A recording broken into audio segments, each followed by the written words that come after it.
oceanography. Almost 70% of the globe is covered with water. So we are having just 30% for land. And we are living on land and we focus first on land. Then we focus on water.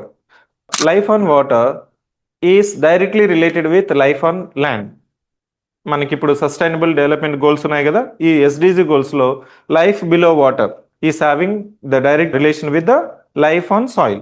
మీకు ocean health కానీ ప్రాపర్గా లేకపోతే, conservation లేకపోతే, it will have the hydrological cycle impact.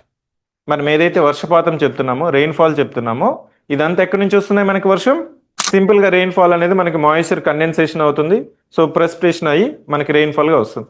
So almost 70% is coming from oceans health. The conservation of oceans is important. It means you shall have some fundamental concepts to be studied with respect to oceanography. So now you are describing the oceans. We are describing. ఓషనోగ్రఫీలో కూడా మనం ఏం చేస్తామంటే అక్కడున్న physical features ఏంటి, ఓషన్స్లో కూడా మీకు physical features ఉంటాయి.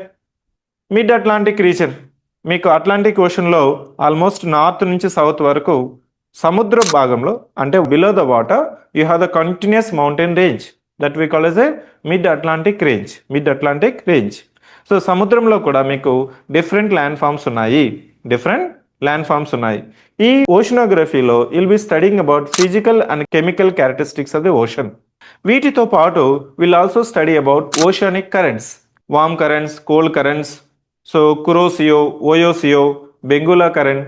ఈ కరెంట్స్ అనేది, currents means yes, movement of water. Movement of air is known as wind. Movement of water in geography is known as current.